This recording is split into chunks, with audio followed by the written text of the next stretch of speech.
All right, what's going on, everybody? Once again, to another episode of the Blindside Blitz. I am Jim McPhee. Alongside me, also, of course, is Joe DeCapita. That's right. What's going on, Blitz Nation? Welcome back. If you're new to the show and you're just tuning in, could you do us a huge favor? Head over to YouTube, Grumblings Media, right there. Hit that subscribe button for us. Get those thumbs up. Hit the thumbs up there. Drop some comments down below. We are going to react to you guys, whether you want to share an opinion or if you want to ask a question. We're here for you guys. Also, make sure you share the hell out of that video. You can also follow us on Twitter at Grumblings Media. You can also find us on rumble.com and anywhere you get your podcasts, Pandora, Spotify, iTunes, you name it, we're there. Google as well. So thanks, guys, for tuning in. And we got a kind of like a mishmash, jam-packed NFL news show for you guys today. Oh, hell yeah. Yeah, Joe. And first of all, I want to say thanks to Big John because we recorded a session with him last night, and that's going to be debuting this week. So Thursday, I believe. Big John's Big Questions. So it's going to be a lot of fun. So make sure you guys look for that on grumblingsmedia.com, like Joe said, and anywhere you can find your podcast. A lot of fun. We thank him, and you guys definitely should check that stuff out if you wanted to also dig down deep and see a little bit more of us, I guess. We'll see. But all right, so Joe, I guess one of the bigger headlines this prior week or so has been about Trevor Lawrence's deal. And we talked about this last week a little bit, which when we were kind of grading our quarterbacks. Both you and I didn't really have him very high. Which some people could even stand too as well, because he's kind of been underwhelmingly, out there since he's been drafted. And when you're drafted at such a high point where he was too, and kind of be expected to be that savior for the Jags, not really turned out.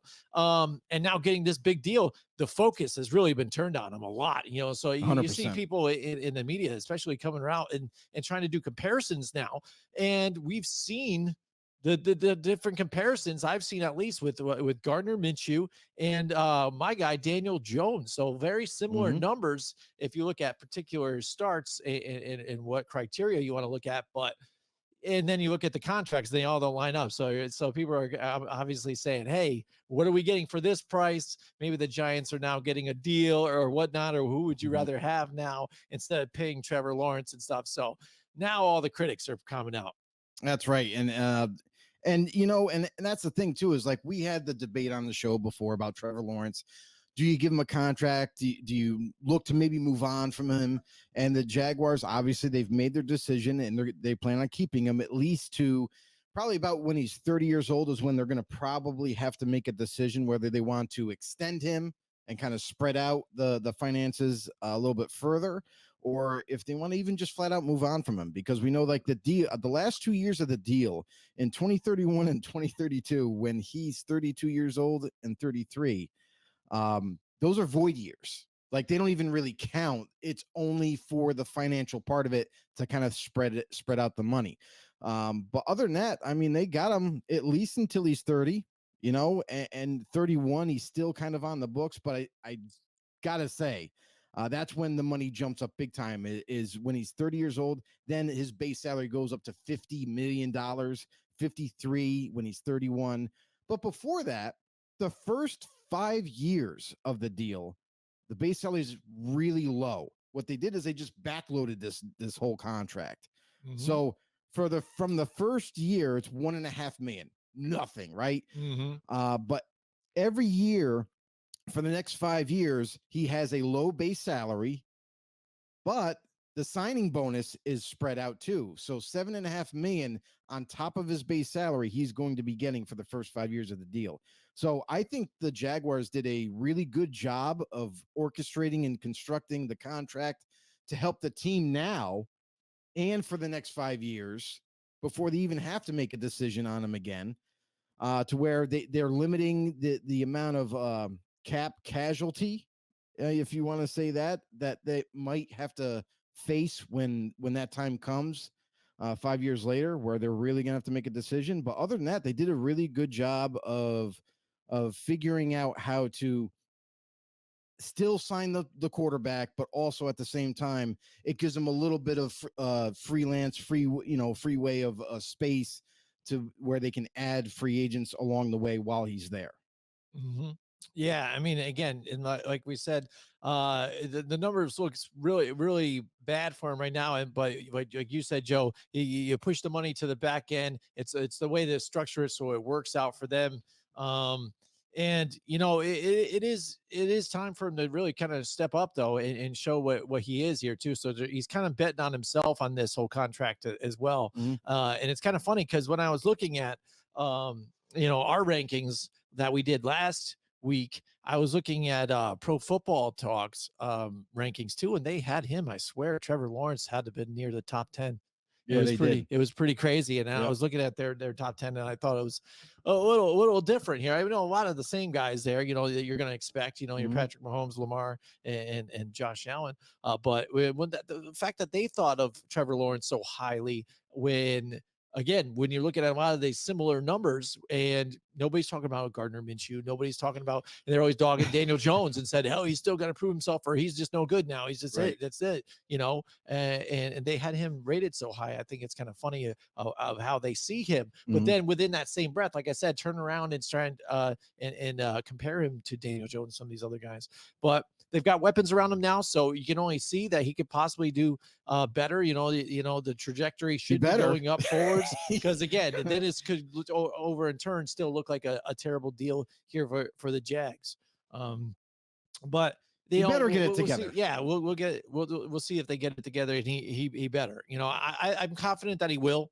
Looking at it again, I don't think he's really terrible. It's just right now where he is at this point, it's just not there. So I think bigger news too, on top of the news, is also Tee Higgins. He ends up signing his 1-year deal here with the Bengals. So they come to terms here, and he's gonna play this 1 year. And then what does this mean for the future of Tee Higgins though, Joe? I mean, they move on after this year and be a highly touted free agent after this. Yeah, that's what it seems like anyway, because as far as negotiations go, it's dead in the water. There is no movement at all. So we thought this was going to happen this way too. It was like, even though talks weren't really happening as well as both parties would like, in the end, he was going to sign this franchise tag. And in the end, he's going to go home with $21 million for playing this year. And why not stay in a place that you're comfortable with and not try to, create too much waves this season and try to get traded or something like that. So he's going to stay with Joe Burrow for at least this year. But what it looks like right now is that everybody around, the Bengals building and people on the outside, they're all hearing the same thing. They're all thinking the same thing, that this might be Tee Higgins' last year in a Bengals uniform. And he's going to be a pretty, coveted free agent if he is to test the free agency market. Mm-hmm. Yeah, I mean, and what kind of contract would that mean for some of these guys again? Because he's kind of been that guy that's been behind Jamar Chase ever since he entered the league in here with Jamar. What would a franchise kind of see him as? Would they try and take him as that number one, or again, is what's it worth for a number two, and what's number two money to some of these people here? So I'm interested to see what kind of contract that's going to end up being at the end of the season here. Well, that's the thing. I mean, if you really dial it down, you can guess, because you look at other wide receivers that have signed that are viewed more as like a wide receiver 2, or even a wide receiver 3, a slot receiver. So Tee Higgins, to be honest with you, isn't a wide receiver 1 at all, like not even close. Wide receiver 2, you can argue that he is or isn't, but he really thrives in the slot where he can do some major damage. So I still think he's an excellent talent, and no matter where he goes, or even if he does, in fact, do a new deal, this upcoming offseason and stays with the Bengals, no matter what happens, he's going to be an asset for any team that gets the guy. So I think he's definitely, I know that he himself and his agent are looking for wide receiver 1 money, which it's not going to happen unless you get a desperate team and they just do something stupid and they're like, here, we'll give you whatever you want. Here's a blank check, fill it out. But other than that, like I definitely could see him get like kind of wide receiver 2 money, or maybe in between wide receiver 3 and 2 money, to where you might see him not sign for anything like crazy, like $20 million a year, but you might see him get paid 12 million, anywhere from 12 to $16 million a year. I think that would be an adequate amount of money for Tee Higgins, and might be able to get him to sign on the dotted line. Yeah, and what's funny is when those guys are asking for money like that, you're kind of like, wow, man, you need to really kind of reevaluate yourself. I know you want to try and bet on whatever you can and get what you can, but right. When you guys got like Brandon Ayuk again trying to argue what he's got a better leg to stand on than somebody like Tee Higgins, and I'm sure he's kind of in that same conversation, or he wants to be, to where now we see with Ayuk again. This is a very difficult situation here with the 49ers, and the 49ers are saying they're still dropping money out there, just and that they're saying that negotiations are dead yet. But it doesn't look very good right now for Brandon Ayuk and the 49ers right now, but especially with the cryptic TikToks that have been out there and things like that. But I think if he ends up sticking with the team and then become the free agent next year or whatnot, that could dictate some of this money and where that's going to be, especially for a Tee Higgins.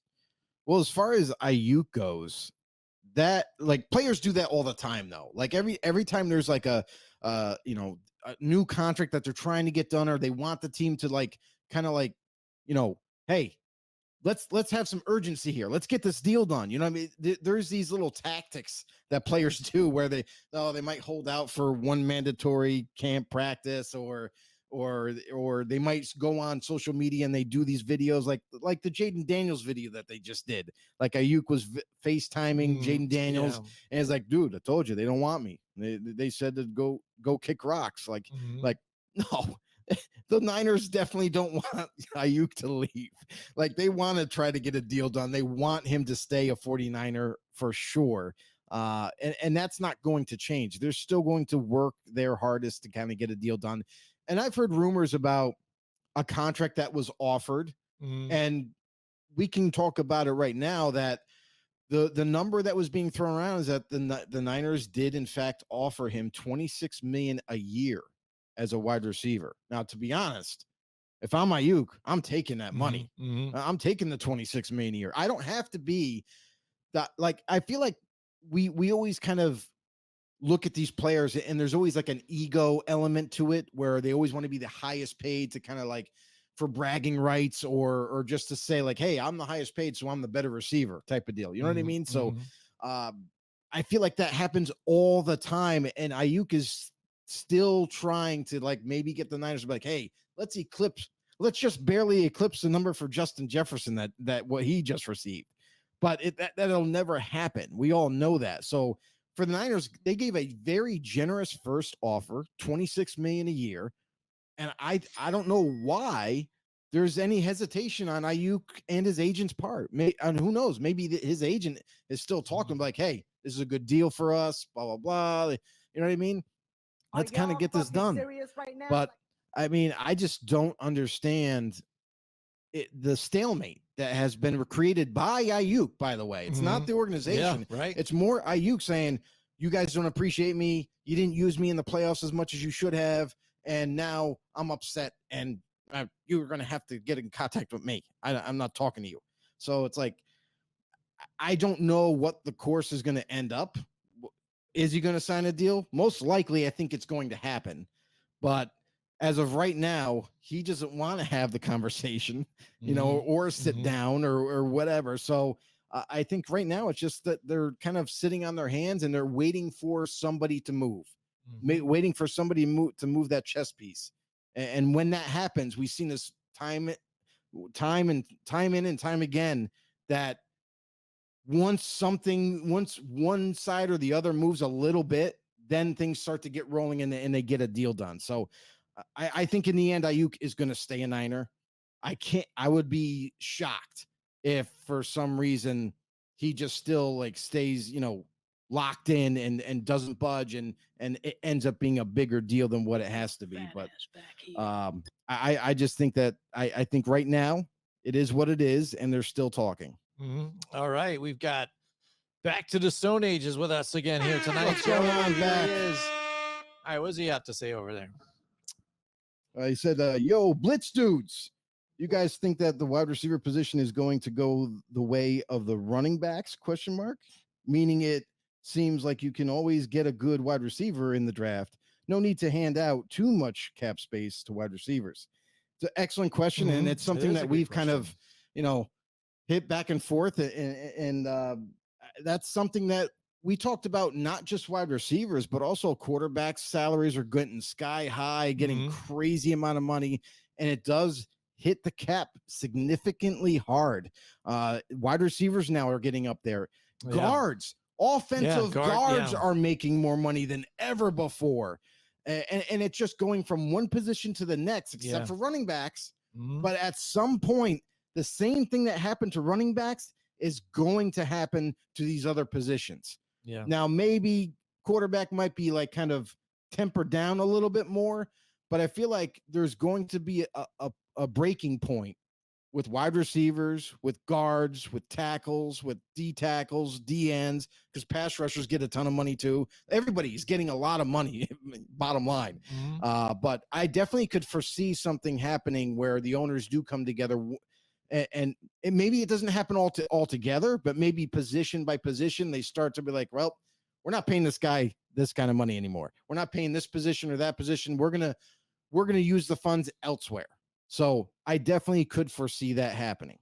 Yeah, and I've talked about this a bunch of different times, and the market really does have to reset itself, and potentially will, like you're saying too. And the receivers, there've always been this type of diva thing and stuff like that, and it's been this way for a very long time. But as I guess the pool of receivers, how everybody is getting actually so much better too, and you can find great receivers. Like we were talking about this in the draft even too. It's very rare that even high, you used to see, even a lot of, wide receivers go early and stuff like that, because you can get depth. You can get a lot of value further on.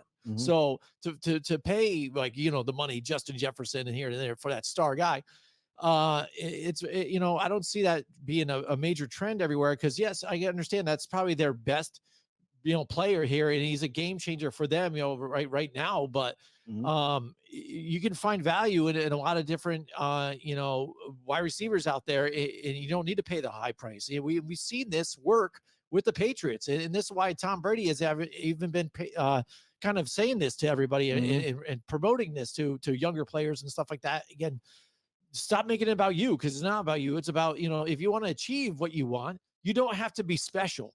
You have to commit. You have to work hard. You have to do all these other different things. And then, it'll set up for yourself. You know what I mean? And she's preaching that, and it makes sense out there. And ownership really needs to take a hold of this as well, and move forward with it, because I believe what Stone Age is kind of talking about. I think that should happen. I think it's going to take a little bit though too, but I think as we're getting the wide receivers out there, and it's not a knock to that, you shouldn't pay these wide receivers because they're just not good. It's just that there's so many good ones that you're kind of, why pay the astronomical amounts when you can find something somewhere else for just about the right type of price, Yeah, and I'm all for everybody getting paid if they deserve to be paid. Have a huge, when they have a huge raise and they deserved it because they showed up and showed out and stayed healthy and all that, and they go to work every day. I'm all for it. But right. There's a certain point where you're like, this is approaching greed, right? Like this is approaching, like, I want to have the biggest number. Right. I want to show to everybody that I'm the highest paid. So therefore, in my mind, maybe that means to them, like, I'm the best, and there's that ego thing that always comes to play, where you got to wonder with some of the players, not everybody, but some of these players, they're always thinking that way. So like Ayuk right now currently is making $14 million. Yeah. Now for the 49ers to come out and say, hey, we're going to give you not only a raise, but a significant raise and give you $26 million a year. To me, that's like, okay, now we're getting somewhere. Now let's talk details of the contract. Now we settled on the number. Let's talk details or bonuses or whatever. So I think it's a great starting point for the 49ers and their organization. Now the ball is in your court, Brandon. Yeah. Like, what are you going to do with it? Are you going to pass? Or are you going to take the shot? Yep, I was hearing too that in the locker rooms, the wide receivers talk about it amongst themselves all the time, like you said, it's an ego thing. They really care about average per year. I heard that when Jalen Waddle got his deal in the Miami Dolphins locker room, Odell Beckham Jr. and Tyreek Hill, they're saying they're calling him 28 now. Not even by his number and things like that. They're calling him 28 because that's how much he makes a year. Yeah, right. So that's what they're paying attention to, Yeah. and that's what they're focusing on. So they're like, all right, I'm going to be that next guy with that. So it's a big thing. Like we said, the wide receiver divas and stuff like that, they think about it all the time. But I think there needs to be, a reset. But again, on the same opposite side, what I keep saying it on the other way, they see that the league makes more money, so hand it out over here. You guys are making tons. We got to start seeing some of this, and that's what happens. But great question. Yeah, we love that. Absolutely appreciate it. Keep Definitely. it coming in. Keep it coming in, guys. If you're tuning in, you're watching, whatever, don't be shy. Drop a comment. Whether it's something that you guys want to talk about, hey, we could do that. Or just ask a question if you feel like, or if you just want to sit there and tune in, that's fine too. Yeah, that reminds me even too when we're talking about the 49ers here. I was listening to Mike Florio, and he was bringing up a scenario which I thought was interesting. Okay. And he brought up Brock Purdy. All right. And Brock Purdy now, he thought that it would be very beneficial, and he might be one of the first to ever do this just because of what position he entered into the league. That if the Brock Purdy gets a deal signed, like at the end of the season, not like end of the whole season, but end of the regular season before the playoffs start, it could be beneficial to him, but then also the team at the same time. Because you see all these players and teams work out a deal after everything's all said and done. You had your playoffs. You get to see how far they made it. If they didn't make the playoffs, like Dak Prescott, oh, boom, there's a negative for you. Right? Yeah. But then players, on the other hand, say, they make it, have a great regular season. Before they get into the playoffs, they have some kind of clause with injury or whatever. Then playoffs are already out. It doesn't matter. They're already kind of locking you in, and it shows that they have support for you too. You know what I'm saying? They're saying, hey, you're our guy. We want to get you locked in now, and then we believe in you for this playoffs and this upcoming season. And you don't wait till somebody else and there's a battle between 3 or 4 different top guys, and they're going to be the next one up, and then you're going to get hit in the pocket as an owner. So I thought it was a very interesting scenario, and the fact that this guy, again, one the last picked in the draft, how he's playing is astronomical. It's crazy. We think he's great. And then the fact that he could be the guy that kind of breaks this mold and maybe be the first that after the regular season gets boom, he gets a deal. He's locked in. He loves it. They love it. It's an equal deal, and it's good. What do you think about that scenario? You think that truly can happen at the end of this regular season this year?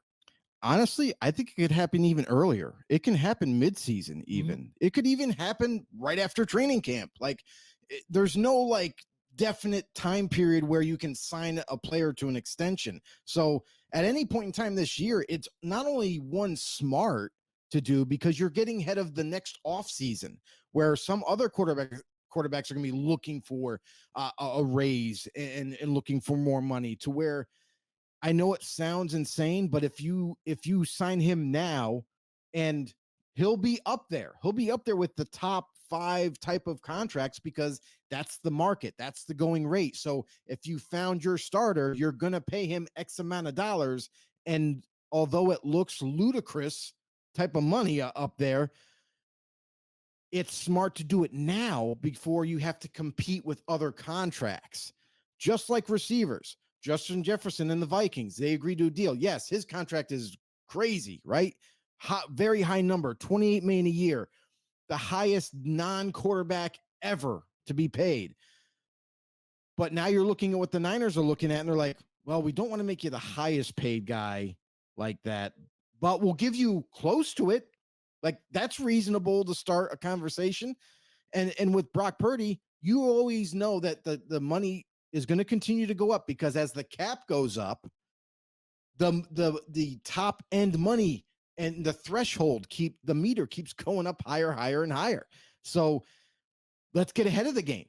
Let's make a decision now. Let's try to get a deal done. And before you know it, before the offseason comes, where you're going to have several other quarterbacks looking for new deals. And it's like, well, we don't have to worry about that now. We're already paying our guy. We don't have to compete with another contract or have a debate with an agent of like, well, my client is this, he should be up here.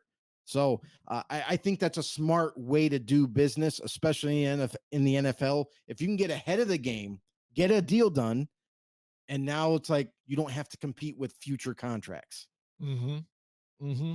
Yeah, I mean, I think it would be very interesting, and yeah, if it does, I think that would be the organization to do it, and I think that leads into something smarter for the team who has those all those talented players on there and trying to figure out contracts if they can lock this guy in at a decent price for them, and that's you know, better for him and the team. So I think Right. it would be definitely, that's probably the most logical spot for something like this to occur. Yeah, one thing too is this is how funny this is. Brock Purdy's not going to know what to do with the money he gets because right now he's only making just under $1 million. Right. Now this dude is going to go from just under $1 million to multiple millions of dollars. So big, huge raise in store for Brock Purdy. Yeah, he's no longer going to need a roommate anymore. You know what I'm saying? No. He's going to be like, oh, what do I do with this now? That's right. Yeah, this is going to be, this is something. You that's mean very I can move different. out now? Yes. Nice. Very, very different. Yeah. So, yeah. So, I mean, that's something interesting coming up in the season when we roll up in it. So, speaking about Mike Florio and these guys, there was some articles we've been looking around at and different things, and we saw one that popped up, and that was from Bleacher Report, and they have 9 players that will live up to the hype this upcoming season. So I think this is something that we can take a look at and kind of go through and see if you guys agree with it or not. Let us know in the comments if you agree, whether we agree or not. So, I mean, it'll be pretty interesting. First on their list, they have CJ Stroud. They think CJ Stroud, after a good rookie season, is going to come back this season too and still live up to the hype and do his thing. I know he definitely thinks he is, you know. So, Joe, what do you think about this and him living up to the hype? Yeah, I mean, when you just mentioned that, like Stroud thinks he's going to do well. Not only does he think that, he thinks so much of himself that he should be in the top 3 of quarterbacks right now after just doing a rookie year. Yes, he had great success as a rookie, of course, but now teams have more defensive film tape on you. They're going to look for tendencies, what you like to do, what you don't do as well, and they're going to attack those weaknesses. So it's going to be very interesting this year to see how Stroud reacts to the defenses and if he can still continue that success and maybe even have greater success. So I think it's going to be, I honestly think Stroud is going to continue on an upward trend still because the team didn't stagnate. You know what I mean? They didn't stay stale, you know, in the offseason. They added even more weaponry, better defensive talent, better offensive talent. Like, it looks insane. Their roster looks so much better, and their roster was good last year. A lot of rookies stepped up and played great, but now coming into this year, now they added Diggs to go with Nico Collins, to go with a healthy Tank Dell, to go with that backfield that they're going to put together. So I just think that the team offensively and defensively got so much more better, more improved, that the team is, there's no doubt that they are going to continue their success. So they're going to be a very difficult team to deal with. And I think Stroud will continue his success. Yeah, one thing I really like about him is the fact that, again, it's hard for a rookie quarterback to go in there and command, you know, the team. You're the leader, right? So how do you get a bunch of guys that are even older than you to go in there, believe in what you're doing, take command, and kind of be that guy? And he kind of just rolled right up in there. They stood behind him, and a lot of people, like I would say the common fan, don't even know, you know, about a Tank Dell and a Nico Collins and stuff like that. They're like, yeah, whatever. Who are you? These guys, you know, they got nothing. You know, you're talking about, you know, the Tua, and he has, you know, Tyreek Hill and Jalen Waddle, and all these other guys have all these stars. You know, Josh Allen had, you know, Stephon Diggs and stuff, blah, blah, blah. He didn't really have a whole lot. You know, he had good talent, a lot of no-name talent, though. You know, that's what I mean. And look what they did. And now you're adding on to it. And so you can only assume that this guy is going to be the limit for this guy. And if you look at the numbers that he put up, 23 touchdowns, 5 interceptions, something like that, it's tough to kind of equal that. But if he does, and the way he kind of, like I said, and he commanded the huddle and things like that in his team, that trajectory already to me is better than what Patrick Mahomes is doing. Yeah. So, I mean, that 100%. Is what kind of impact that is. So if he can, I think that's going to see that will jump him definitely into the top 5.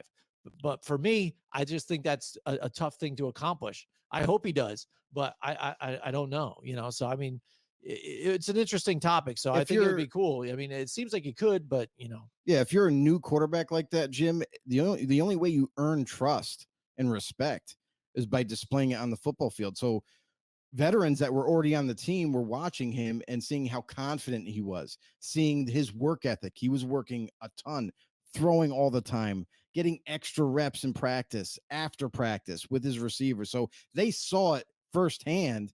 And that's what breaks that barrier as a rookie. That's what you have to show the vets, that you're all in. You're nothing but football. You're not partying. You're not staying out late at night. You're all in. You're working like crazy to get better, and you're always there. So that's what they saw as veterans, and they bought into the kid, because how could you not? That just shows you that he's there and wants to be great. All right, next up on the list, they have Brian Burns for the New York Giants here. I can agree with this one definitely too, just because you saw what he was able to do on a losing team again with the Carolina Panthers. Now you move him over to the Giants. They've been looking for a guy like this. I mean, I didn't like the whole Thibodeau draft, and bringing him on. I didn't think he was going to do a whole lot. And since then, he's kind of been underwhelming too, as it seems. This can only even kind of help elevate him in a sense too, because if they're trying to stop Burns from getting in there, that might give Thibodeau a little more chance to get in there, but he just hasn't done it. So I don't think I can really expect that he's going to do a lot more here. I think this is what the Giants really needed, and I think this is going to be big for the Giants, and he's going to have a good year for these guys. Yes, and some guys just aren't immediate impacts too. It doesn't matter where you draft them; they just don't show up yet. And if you watch Thibodeau's career so far, yeah, he's been a little lackluster. He hasn't been the impact that the Giants were hoping for right away. So, but what I did notice last year is that you notice him make a few more plays, and it gives you encouragement. Like, maybe he is developing now. Maybe he is getting better. And this is only going to help him, because not only that he has Brian Burns opposite side of him, but also Brian Burns is going to help him get better in practice. It's going to teach him a few things that maybe he doesn't know about, little nuances of the game, as a pass rusher. So to get him to be better. So I think that not only defensively, it's going to make that front seven better, but at the same time, Thibodeau's going to benefit from having Burns on the opposite side. Yeah, definitely. All right, so moving on. Next, they've got Jordan Love, the quarterback from the Green Bay Packers. This one's tough too, again, because I liked what I saw with him. With the Packers, really showed a lot of different things, poise, accuracy, and it was kind of weird because you heard the different narratives from the whole Aaron Rodgers and Jordan Love type of deal, to where he was not ready or whatever, and Aaron Rodgers was fighting pushback though too, so maybe he was, but there's so much pushback that it was just not working out. They thought he was ready, but just couldn't get out there because they had to deal with Aaron. And it was almost like you weren't sure. It was a mystery. And then all of a sudden it unfolded to you. You're like, whoa, where did this come from? So we're kind of shocked, I guess, in a sense. So for the fact that they expect that he can do it again, I hope so. But for me, it's kind of just been a mystery this whole time. Has he been this guy? I don't know. He's been there for a few years. And now we finally start to see him come out here and he looks right. He looks ready. But can he do it multiple years in a row? Or was it just, he came out, we got it, and then now people are going to start pressuring him more, and, we'll see this upcoming season. But I don't know. They're expecting that he's going to live up to the hype. Yeah, I mean, for Jordan Love, like, let's face it. Yeah, he was sitting behind Aaron Rodgers, and the Packers have done this before. Remember Aaron Rodgers sitting behind Brett Favre? They did the same exact development system that they did when they had Rodgers behind Favre. So yeah, of course he wasn't going to see the field. Yeah, he could have been this good the whole entire time. And I think it just goes to show you that the Packers as an organization, they've been so smart with handling that position, and they're never behind the 8 ball. So they knew what they had in Love, and we saw a small glimpse of Jordan Love when Rodgers got hurt, and he stepped in for him for a few games, and he showed He had some highlights, like legit highlights. You're like, whoa, wait, damn, he's got that kind of an arm. Wow, look at the zip on the ball. Accurate too, like being smart with it, not turning the ball over. No bonehead plays really, So he was limited in that aspect where he limited all the bonehead plays and mistakes that a young quarterback would normally make. But then, okay, Rodgers is like, they had the little turmoil, like, is Rodgers staying, going, whatever. And honestly, I think the Packers got fed up with Rodgers's lack of, like, actually, it was on both sides, right? Like, Rodgers pleaded and wanted receiving weapons. He just wanted them to help him get this offense where it needs to be, so then I can take over and I can get it, score us more points and help us win games that way. But the front office was a little weird because it seemed like they didn't really help Rodgers while he was there, and that kind of led to that friction, and Rodgers ended up getting out of there and going to the Jets. Here comes Jordan Love. Now, Jordan Love, they're like, oh, we got this new kid, Jordan Love. We're going to surround him with talent that Rodgers been asking for. So he was, it was like a perfect storm for Jordan Love, because not only did they, in fact, get the young influxion of talent they were able to surround him with, but he also capitalized with that talent. And we saw it last year. He didn't just have a good year. He had a really great year. Like, for a first-year quarterback, finally got his opportunity. He really showed everybody around the NFL that he is legit, he is here, and he's ready to go. So I think with a team that has been improved yet again, that there's no other way to think. But, yeah, he's going to be ascending and going to be one of those better quarterbacks in the league.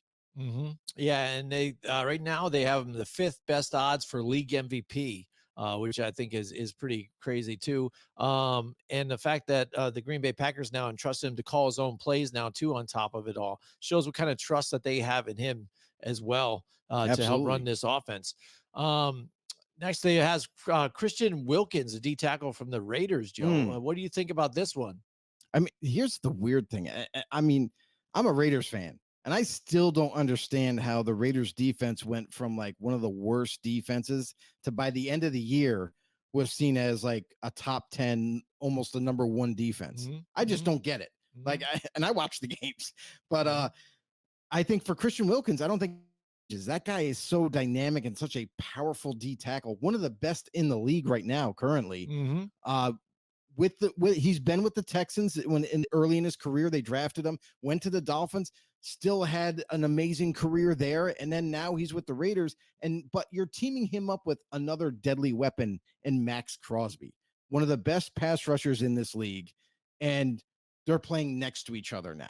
So, and then there's some other untapped talent that we're still going to monitor and see if, like, maybe Malcolm Kuntz can yet again step up again. I think he had like 9 sacks last year opposite Crosby. If he can step that game up a little more, that D-line looks pretty dangerous on paper right now. But Christian Wilkins, I definitely think it's not going to be, he's not overhyped, I guess is what I'm saying. He's definitely the real deal. And now you're teaming him up with a tag team partner there and Max Crosby, that it's going to be fun to watch. Let's just say that. Yeah, definitely. He's the second highest paid out of D tackles, right? Only to Chris Jones. Impressive numbers: 355 tackles, 43 tackles for loss, and 20.5 sacks in his 5 seasons. Like you said, Max, put it right there with Max Crosby. So you got this guy on the interior, you got Max there too. And it's good for that, because again, what was the kind of thing everybody trying to just stop Max Crosby? They tried. You know, I mean, that was their idea, though. And that's what they had to try and do. It would just stop this dude. But now you got this guy coming up to the inside and stuff like that, too. So I think it's going to only help that defense. And I can see where, yes, he can live up to that hype. Absolutely. And actually help that defense and be a strong point for them in the coming season here. Yeah. And that team has been in dire straits for a good D tackle, not even a great D tackle, just a good one. So like, they finally able to, Yes, they paid him a lot of money, but that's what you have to do with some of these big time players. You have to pay them and give them a raise. So, well, I'm curious. I just can't wait to see a lot of these players that have already been named on this list. So far, I'm just like, yes, yes, yes, yes, yes. I'm waiting for a curveball to be thrown in here. All right, and the next one they have for me is interesting. Marquise Brown, wide receiver for the Kansas City Chiefs. Okay. Now it's weird because for me, just the title of the whole article and the fact that live up to the hype. Right. It's been many years. Yeah. So and where's the hype here? I know Marquise Brown had some, Hollywood Brown coming into the whole league and all this other nonsense and stuff. Right. So I guess he hasn't yet. But now that he's, not on a team with Patrick Mahomes now all of a sudden, now he's lived up to the hype. Here he is. That doesn't really answer the question here for me. Because again, you've got Patrick Mahomes throwing the ball and there's literally nobody there right now. You know what I'm saying? A lot of guys vacated and then their lower depths, are getting in legal trouble and stuff. So what are we going to do here? So, I mean, you only have the option to throw it to Marquise Brown or Travis Kelce. You know what I'm saying? So he can benefit from being on the Chiefs, which I get that. But as far as living up to the hype, I don't see that in this one. Yeah, I'm perplexed with this one because even when he was playing with the Baltimore Ravens, and that's where he started his career, like that, we all know that team was been desperate for a wide receiver, and they drafted Marquise Brown and thought that he was going to be the answer for them, but they don't typically throw a whole lot. So we saw him here and there, like kind of make some splash plays once in a while, but nothing consistent. So maybe that's attributed to the Baltimore Ravens offense and how they run it. But then he ends up going to Arizona and we're like, okay, teaming up with Kyler Murray. Let's see. And he had a better season, but still not number one-esque type of wide receiver numbers. Wasn't great. He wasn't bad, but he wasn't great. And then now you're bringing him to the Chiefs, and the Chiefs are like, we got our guy, we got our speedster, we got our number one guy, and it looks good on paper, right? Like Rashee Rice, Hollywood Brown, like it looks good, and maybe they do have some improvement there, but there's a lot of question marks. Like Jim just brought it up about legal problems. We talk about legal problems. The Chiefs this offseason have been in crazy trouble. Rashee Rice, we still don't even know if he's going to even be able to play. We don't know if he's going to get a suspension. Maybe he misses half the year. Like, we don't know what's going to happen with that. Still going through the courts and trying to deal with those legalities. But that right there is a huge question mark, because if Rashee Rice isn't available, it's all on Hollywood Brown. What are you going to do? And this guy doesn't have the most consistent hands either. They got a better wide receiver, in my opinion, than MVS, but still a guy that's still a little inconsistent with his hands. So if that's the case and Rashee Rice isn't going to be around for at least a while, who knows, maybe it might be longer. But then Hollywood Brown, you got to step up. I haven't seen this guy step up yet and be that true number one type of wide receiver. So this one right here, Jim, I got to kind of push back on with this article here and just say, I haven't seen the hype yet. We're still waiting on him to wake up and show us what he can do. Right. And in the report, they bring up the fact that he had just one 1,000-yard season with the Baltimore Ravens. And the quote that they have for Patrick Mahomes, again, doesn't sound, they see it as it sounds promising. For me, it seems like we're giving this guy a shot, and the more he does it, he has more shots, because where it is, Mahomes says, I've seen it the entire offseason from working in Texas to here. He told reporters, I'm giving him chances down the field, and he's making the plays happen. The more plays he makes, the more we'll continue to give him those chances. A good addition to our, you know what I mean? I'm just listening and hearing those key words. He's still getting chances, and we're going to keep giving him chances the more plays he makes. Not like this guy's constantly making changes or big plays, and we're confident in him. He can do anything we want. I just throw it up to him, and he's got it. I have no problems. You don't hear any of that. It just seems like the more he does, we're going to keep giving him more opportunities. That's like the Marquez Valdez-Scantling a fear in the back of his head, like, oh man, please don't be another one of those type of receivers where you're wide open deep 60 yards down the field and I throw it to you and you drop it. So like I feel like that's what it is. It's a little bit of fear that maybe they have. I think he's an upgrade, but at the same time, he's not the most consistent. So, like, and they know that from practice, obviously, because when Patrick Mahomes words it that way, we're giving him chances. Every time he capitalizes on that chance, we're giving him even more chances. So it's like, it doesn't strike me as Mahomes being really confident in the fact that they have Hollywood Brown. Right. But on the other side of it, they don't want to talk bad about him or even allude to maybe some inconsistent play on his part, because that will just kind of damage that relationship. Right. But I get what you're saying, Jim, and from what Mahomes is telling us, like, hey, we're going to keep feeding him the ball as long as he can make the plays. But if he turns out to be another MVS for us, then I'm going to kind of go away from him, and we're going to find someone else to step up. Yeah. It sounds more like spoon-fed, media-driven type of candy. Yeah. Because I even heard something similar. I'll just bring up this quick. With our local area. We are not from Buffalo. We are from upstate New York in the Albany area. But again, the talk around here obviously is the Buffalo Bills, again, because the Giants and the New York Jets suck at this point until this coming season, hopefully. But the fact that Stephon Diggs no longer there in Buffalo, they did a whole thing on Mac Hollins and what kind of impact he's going to have, and maybe he can fill that void that Stephon Diggs has left there, not being there. And I'm just kind of like, yeah, I don't know. He's going to fill that void. You know what I mean? But I mean, it's a good story, but right. It's not going to be Mac Hollins. You know what I'm saying? I'm like, okay, so it's like, that's what kind of seems to me. It's like, hey, this guy's going to be an impact player now. Maybe he's going to do something, but I wouldn't go that far. But here we go. We've got Caleb Williams next on their list, and their 9 players to live up to the hype here. So I know Joe, obviously, again, with the way we've talked about him from draft night all the way until now, and even on our list, we don't agree on this whole thing wholeheartedly. Again, for me, I think he's got a lot of moves that are Patrick Mahomes-esque, but he is not as polished as and things like that. And that's what I agree on. So I think you're just going to see a lot of those mistakes, the turnovers and things like that, and look very poorly this season. But they have other options here, other things, in their minds. I'll say this, like, I agree with everybody saying that, a rookie quarterback going to a team like Chicago right now, that's never happened to a number 1 overall pick, where they go to a better environment, better situation like Caleb. I get that. But Caleb as a quarterback now, here's where I have to, warn Bears fans or even Caleb Williams fans right now, that gonna have to temper expectations, because this dude, even though he is talented, has tremendous arm talent. Yeah, he is mobile. You just can't teach the things that he does.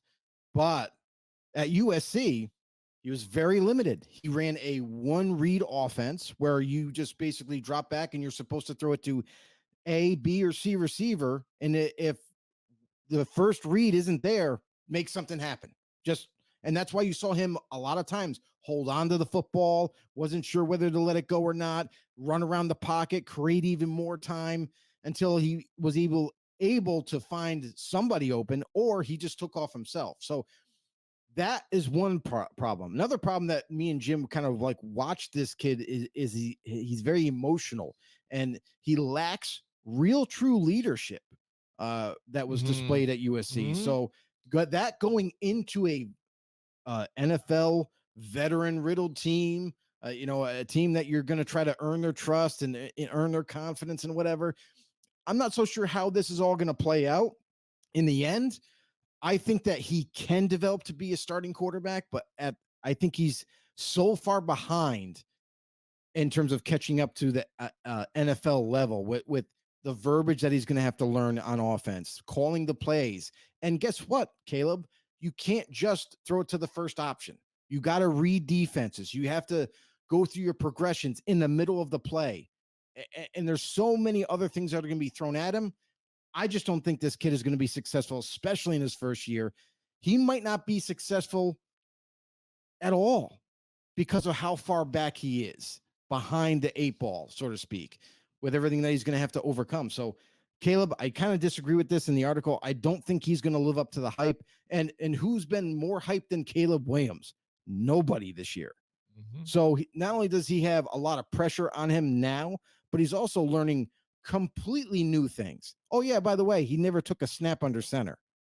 So that's another thing that he's going to have to learn how to do. So it's like all these hurdles that he's going to have to try to overcome. I think it's just going to be too much for him. And I don't think the hype is there. Yep. So all right, next we've got on their list for the 9 players that are going to live up to the hype. They have Jaden Daniels here for the Washington Commanders, a number 2 overall pick. I can see this one to an extent. Again, Commanders, they've been terrible for a very long time, and that offensive line has been very bad. So it could go very badly for him. But you know, the what his skill set he has, though, I think fits well with this offense. And so what we're hearing from Dan Quinn and coaches out there is saying that he's doing really well, and McLaurin loves him too out there too as well. So and then they're working together, and not only after practice, they want to try and work together too and get some more reps too. So they're seeing that camaraderie with each other and that work with the wide receivers. So and they have a lot of special players there too. Don't forget not only just Brian Robinson Jr., but they've got Austin Eckler there now too. So to meet up with that offense and the other wide receivers that they are, Dotson, McLaurin. So it'd be interesting to see what happens with Washington this year. But I can see something special with this kid. Why not? Yeah, I mean, the Jaden Daniels, one of my favorite quarterbacks coming out this year, was my favorite for a while. And I still think the kid's going to be tremendous. No matter where he ended up getting drafted, he was going to help out that team. Washington is no different there, but they have improved that offensive line. They've improved everything on that offensive side of the ball to where any rookie that came in was going to go into a better situation than what Washington was last season. So that all being said, I really do like Jaden Daniels. And he fits this offensive scheme to a T. Like Cliff Kingsbury is going to love the fact to be able to utilize this kid's legs and his arm at the same time. A guy that can make all the throws, deadly accurate. And so I'm really excited for Jaden Daniels to see what he can do in his rookie year.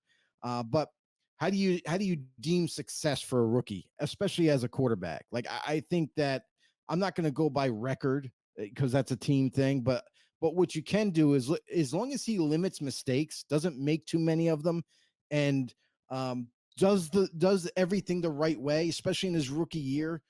If he can come to even, I would just say if he could come to half of what CJ Stroud did, to me that would be success in his rookie year. So, and I think he's more than capable of that. So I really do like Jaden Daniels, and I think that he will live up to the hype. All right, next on their list, they have Minnesota Vikings Dallas Turner, the edge rusher here that they had just drafted here, Joe. I know, we had some mixed reviews on the draft night about this going through. What's your take on this one and what they think with this? For Dallas Turner, to me, like when we were doing our scouting on him, I think he would be an excellent linebacker, like an outside linebacker. So I don't know how the Vikings are going to totally use him, because I know the defensive end void is there, and that's where they're going to want to kind of fit him right in and let him go after quarterbacks. Dallas Turner is still a little bit raw in terms of pass rushing moves and what have you. And yes, that can be taught over time, and I get all that. But he won a lot in college with his just overall athletic ability. That's really what he did. He just outran linemen around the corner. Sometimes he would do a bull rush and surprise people. But I think at this level now, it's more detail refined, and you got to figure out X's and O's and different plays you're going to have to scheme up for him to get him free. I think at this level, he definitely needs to capitalize on learning more pass rush moves. If he can do that, he can make a difference in his first year. However, I have tempered expectations of him. I still think he's a little raw, still needs to figure out what he actually is. And that's part of the Vikings defensive coordinator and going to work with him to do that. But I view him as a way better outside linebacker talent than D end. I hope that they make that transition at one point in time, but we will see. It sounds like he is going to play D end his first year. I just think that he might struggle a little bit, especially his rookie season. Yeah. You would hope that Brian Flores would get something out of him and do, put him in the spot where he's going to excel. I know that Christian Darrisaw has been said to that he during practice put a spin move on somebody, and he said he got off it quicker than what Daniil Hunter used to do. So, but again, that's could be just hype coming out of a little bit more, right? Coming out of camp just to try and get it going. So, but you're talking about new moves. Maybe he added a new spin move to it, Joe. Who knows? But again, this is the funny part of the season where these practices, you're doing it in shorts, you're not going all out. Nobody is really blocking you that much. So it's a little inflated. I would just wait until we get to see preseason games, right? Where now you're playing against a different opponent, not your teammates, where they're really going to try to stop you. So that's where we're going to have to come back to. Yep. And it's funny too when you talk about somebody like that. Daniil's gone, so that of course he's going to talk about the new guy that's up in there. He's like, oh, this guy's younger and just as fast. So I mean, this guy's gonna be great. So right. we don't miss him. We don't miss the other guy. No, not at all. So finally, here on their list of the 9 players to live up to the hype this year, Marvin Harrison Jr. obviously here for the Arizona Cardinals. And yeah, you would kind of expect that too. Right. They're going from a team where they used to have, a few years back, some good depth at wide receiver, but never really got anywhere with it. They tried to do that whole mix with Hollywood Brown, like you said, to try to become that number 1 here for the Cardinals. But you also had Kyler Murray get injured and things too on top of it. So he's coming back healthy, has this guy who's a very special talent here, Marvin Harrison Jr.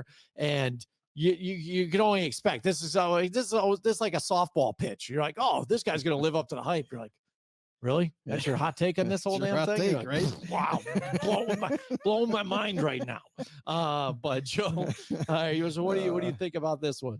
Well, honestly, I think who else you're throwing to? Yeah, like he's going to be your jewel of the offense. Like he's going to be fed a lot every single game.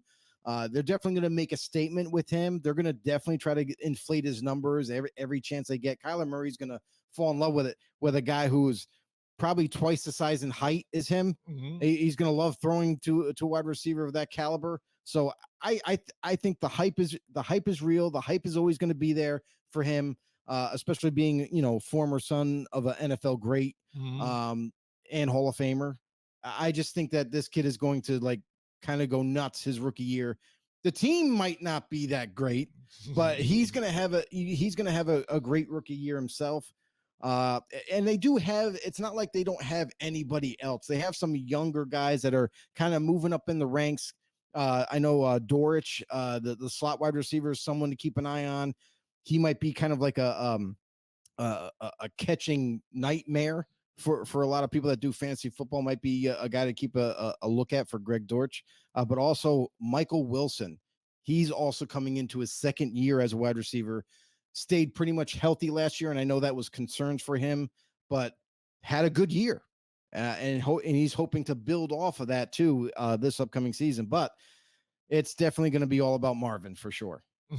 Yeah, now that was their list of the 9 players to live up to the hype. But Joe, are there any guys on this that should have probably been on this list that you could probably think of? I know for me, right off the bat, it's got to be Malik Neighbors. You know what I mean? Yeah. Neighbors right there. Why wasn't he on there? Oh, I know. Oh, I know why. Because everybody seems to forget about the Giants right now. Well, they hate the Giants, but again, we've seen this kind of effect here, even when Eli was having his bad, towards the end of his career, not so good. Yeah. When Odell was healthy and was there, boom, Odell lit up the league, and just like that, killed it.